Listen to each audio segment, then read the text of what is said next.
Today we're making the most perfect chocolate chip cookie recipe out there. These turn out soft and chewy in the middle with just the right level of crispness on the outside. I've been making this recipe since I was about 12 years old, and I'm not going to tell you how old I am, but let's just say we're going back to the 80s.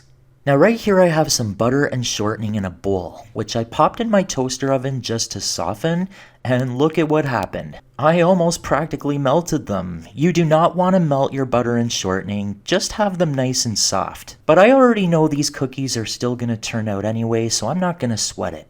So to my butter and shortening, I'm going to add half a cup of brown sugar and half a cup of white sugar. I'm going to cream this together with just a regular old spoon, and yes, of course you can use your electric mixer for this, but it really is just as easy to do with the spoon. I'm going to cream this for 2 to 3 minutes until it looks nice and light and fluffy, just like you see here. Just check out how different that looks. Now you'll want to add 1 room temperature egg and 1 to 1.5 teaspoons of vanilla. Now if you were to add a cold egg straight from the fridge, this is probably going to look really curdled. And if that happens, it's not going to be a huge deal for a cookie recipe like this one. But if you can remember, take an egg out of the fridge ahead of time and let it come to room temperature, because they always incorporate a lot better.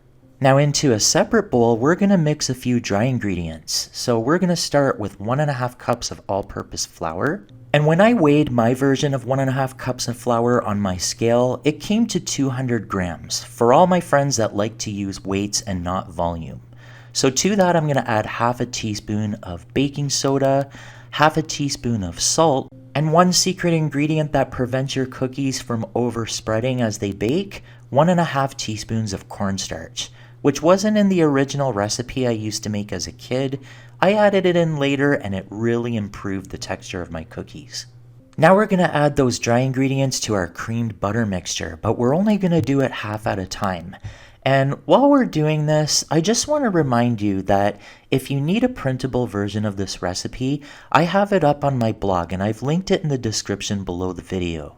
And for those of you that are making chocolate chip cookies for the first time, let me just tell you that for years and years, whenever I take these to a gathering, they're always one of the first things to disappear. They just bake up so perfectly, and I bet that when you start making them, it's going to become your go-to chocolate chip cookie recipe for the rest of your baking life. Now we're going to add the second half of those dry ingredients, and we're only going to mix this in about halfway.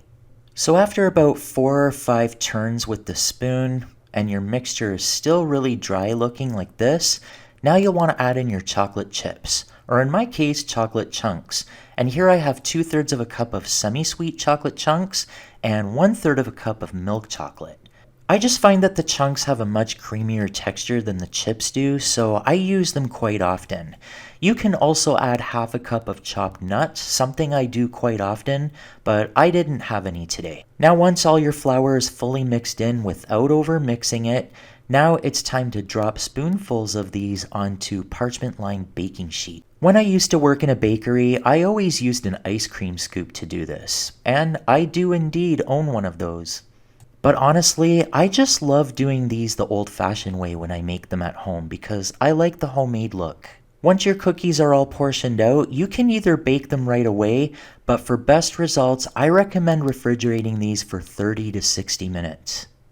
That's not only going to improve their flavor, but it's also going to further prevent overspreading while they bake. Now let's say you have a little cookie dough that you don't want to bake right now. If you portion them and pop them into a container, you can freeze them for 3 to 6 months. And anytime you want freshly baked cookies, you just take however many you want out and bake them off.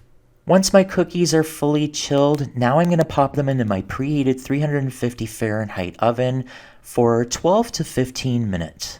The less time they spend in the oven, the softer your cookies will be. The longer they bake, the crunchier they'll be. It all depends how you like them. These ones I baked for exactly 15 minutes. That's the happy medium for us around here. Cool them for a couple of minutes on the trays before transferring them onto racks.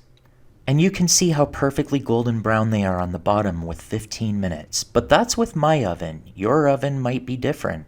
And the great thing about chocolate chip cookies is you do not need to let them cool completely before enjoying them. They're best warm from the oven. So don't wait and go ahead and indulge.